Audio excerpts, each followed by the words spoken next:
Hi, welcome to the Career Refresh Podcast. I'm your host, Jill Griffin.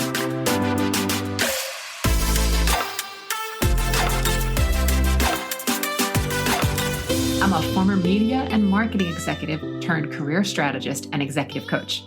I spent my career working my way up and through the ranks of global organizations and startups, and today I show others how to do the same.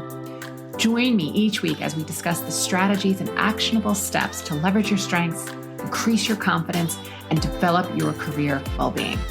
Ready? Let's do it.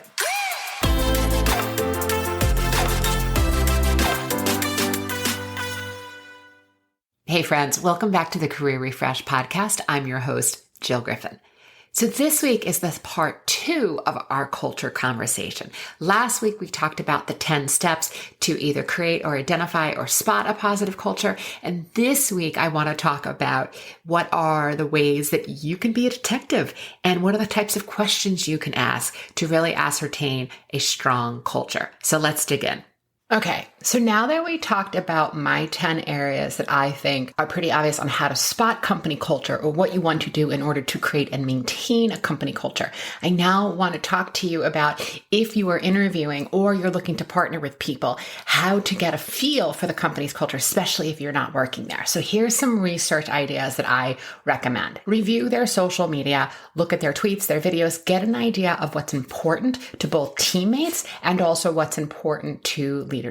And if applicable, look at the company's, their website, their marketing materials, their shareholder reports. What is it telling you about their culture? If you're meeting in person, show up early for the interview. See how the employees are interacting with each other and how they're relating to each other. I also want you to think about what does the workspace look like? Is it well cared for? Is it covered in boxes? Are people taking care of their space? How do employees treat the people in reception, the people in service positions that are the first line to welcome and greet guests? How do the other employees interact with them? I've worked in many a culture in which the people who worked in reception, the people who were in that customer success and customer support position were absolutely folded in and well part of the company and weren't treated as other, which I have seen happen in other organizations where because they're on the other side of the wall, those people in the frontline positions were not necessarily integrated into the culture. And that's just terrible. Ask questions to employees and note their response time. Quicker and the faster someone answers, if you're asking a tough question,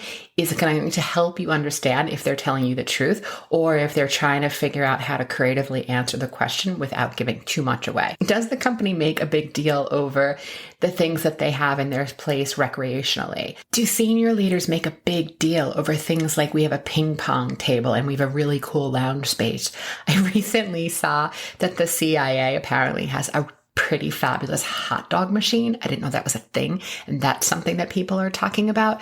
I don't really know that you get an understanding of what the culture is like to work for the CIA, but I thought the hot dog machine was kind of a neat thing that people were talking about. But again, if senior leadership is talking about those sort of quirky things, that to me is very performative.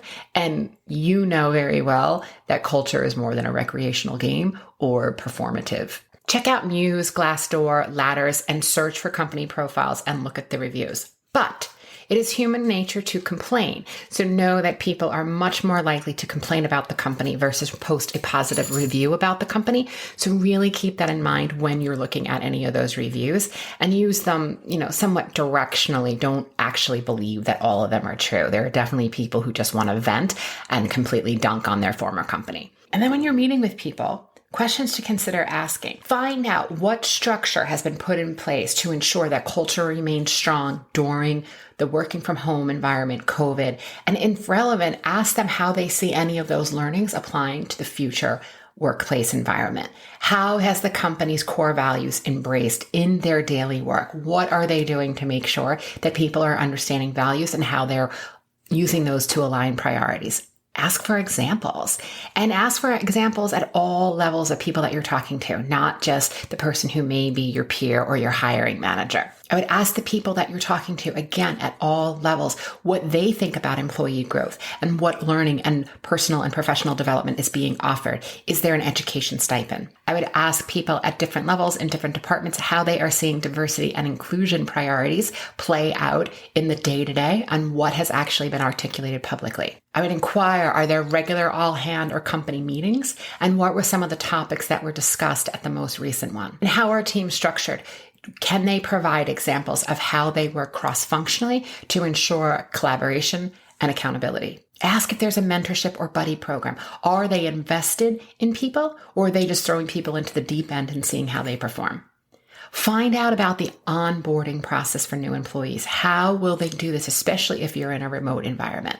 And lastly, I want to talk about well-being. I am going to go into well-being in a future episode and really understand how both leaders, employers, and employees can support this. If you're a leader of your organization or an employer, ensuring that your organization emphasizes employee well-being is so vital to a healthy culture. So, okay, my friends, now you know my secrets for how to be a detective and how to spot and identify a company culture. And these are some of my top questions that I hear constantly really work when you're really trying to suss out either partners or an interview and get an idea of an internal culture, especially when you're not within the building. I would love to hear from you. What is working? What is not working? I will put my information in the show notes. And until next time, I'll see you soon. Have a great week. Hey, thanks for listening to the Career Refresh podcast. If you're enjoying this and you want more information, go to my website, jillgriffincoaching.com. There you can find information on how to work with me one-on-one or my group programs, or even bring me into your workplace. I'll put the link to my website in the show notes. But hey, listen, before you go, do me a favor, rate and review this podcast because it definitely helps me get the word out to people everywhere so that they can also thrive in the workplace. All right, friends, I appreciate you. I'll see you soon.